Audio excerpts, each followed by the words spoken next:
नमस्कार। B inspired channel में आपका पुनः स्वागत है। आज का जो विषय लिया गया है वो है हनुमान चालीसा।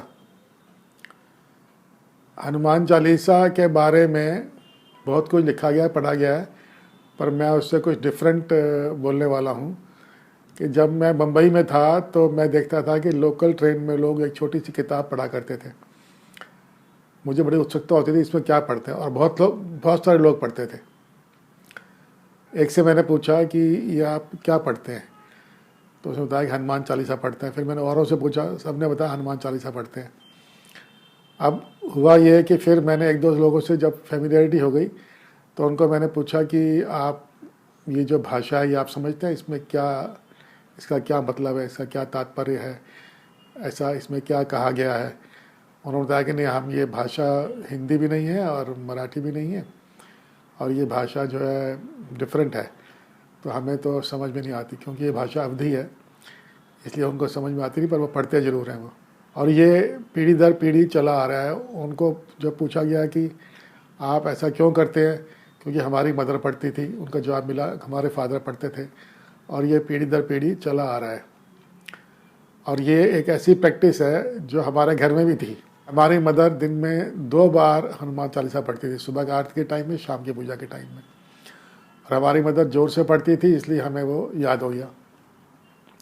हमारे फादर ज़ोर से नहीं पढ़ते थे, हमारे फादर किताब से पढ़ते थे, पर उनका बोला हुआ हमें याद नहीं हुआ, पर मम्मी का बोला हुआ हमें याद हो गया। सिमिलरली हमने भी रोज़ पढ़ना शुरू कर दिया, दिन में एटलीस्ट 1 बार या 2 बार। फिर थोड़ा टेक्नोलॉजिकल इवोल्यूशन हुआ।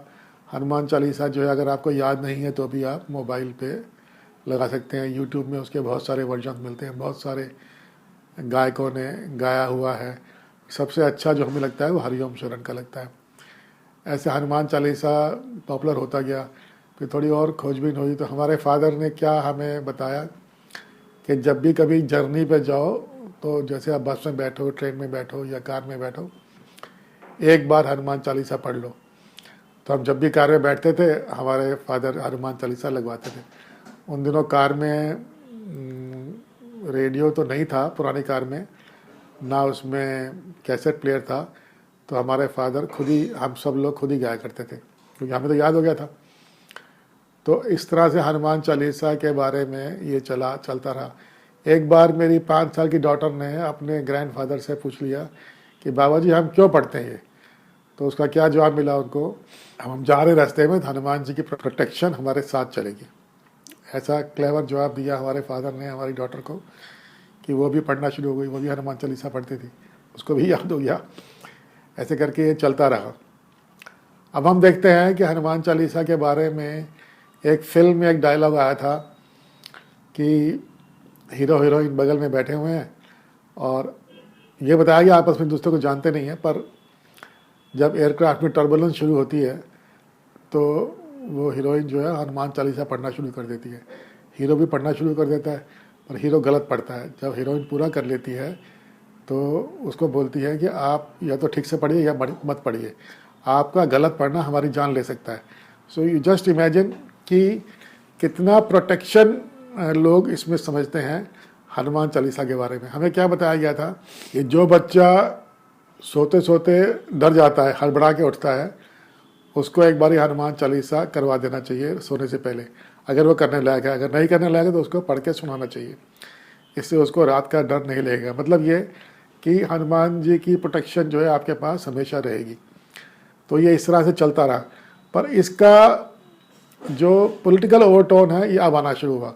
राज ठाकरे ने अपनी हर सभा में हनुमान चालीसा पढ़ना शुरू किया, उसका एक पॉलिटिकल ओवरटोन है। नवनीत राणा ने हनुमान चालीसा का पाठ कराया सड़कों पर, चौराहे पर, जिसके कारण वो अरेस्ट हो गई और उसके बाद उद्धव सरकार गिर गई। तो नवनीत राणा ने क्या बताया कि ये हनुमान जी की पावर है कि हनुमान चालीसा में 40 दोहे होते हैं, 40 विधायक ही टूट के गए हैं। ये हनुमान जी की पावर है। इससे अब हम लोगों में और आस्था बढ़ गई है। एक फिल्मी हीरो ने, किसी ने, मुझे याद पड़ता है, किसी ने क्या बताया कि आप रोज़ सुबह अपने स्टीरियो पर हनुमान चालीसा फुल वॉल्यूम पर बजाया करो और स्टीरियो छत पे रख दिया करो ताकि सबको सुनाई दे। इसके बारे में ऐसा बोलते हैं कि अगर आप पढ़ नहीं पाते, अगर आप बोल नहीं पाते, आपको अगर याद नहीं है, तो आप सुन लीजिए। जैसे आजकल टेक्नोलॉजी की, मैंने कहा कि टेक्नोलॉजी का ज़माना है, तो यूट्यूब में उसके बहुत सारे वर्जन्स मिलते हैं और लोगों के कैसेट्स में, सीडीज़ में, सब तरह के ये वर्जन्स चलते रहते हैं। और ये बात जो है हनुमान चालीसा पढ़ने की बात जो है हमारे घर में और आगे चली गई है। अब मेरा बेटा अमेरिका में रहता है, उसके मोबाइल में हनुमान चालीसा होता है। मोबाइल के कार के स्टीरियो को वो ब्लूटूथ से जोड़ के जब भी हम कहीं जाते हैं सबसे पहला जो है हनुमान चालीसा ही चलता है। और हमारी जो पोती है 3 साल की, वो भी हनुमान चालीसा, वैसे तो हिंदी नहीं जानती वो, पर वो हनुमान चालीसा थोड़ा थोड़ा कॉपी करती है। जिस टोन में बज रहा होता है वैसे टोन में वो भी कुछ कुछ उल्टा सीधा बोलती है।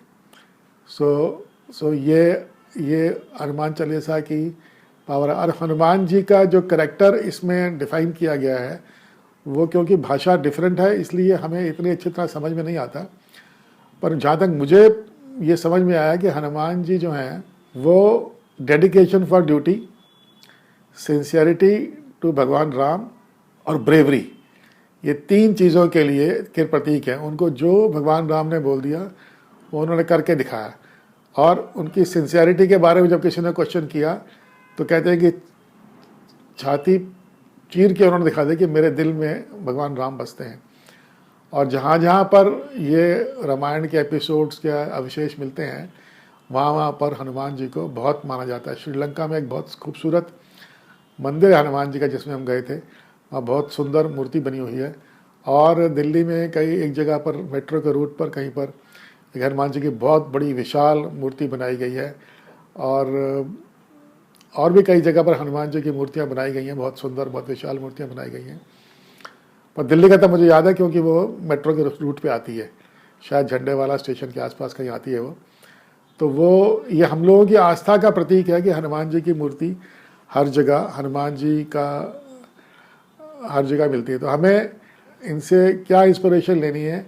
अगर हर एक आदमी, अगर हम सब लोग हनुमान जी से इंस्पिरेशन लेके, जो लोग हनुमान जी चालीसा पढ़ते हैं सुबह शाम, उनको पढ़ने के अलावा इंस्पिरेशन लेनी है कि उनको हनुमान जी के जो करेक्टर है, जो ब्रेवरी है, जो सिंसियरिटी है, जो डेडिकेशन टू ड्यूटी है, जो ऑनेस्टी है, वो सब हम लोगों में अपने आप को, अपने अंदर, अपने करेक्टर में उतार लेनी चाहिए।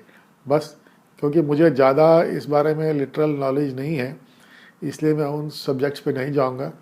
मैं सिर्फ अपना एक्सपीरियंस जो मुझे हनुमान चालीसा से या हनुमान जी से हुआ है उसको मैंने बताया है। इसके साथ इतना ही। नमस्कार, जय हिंद।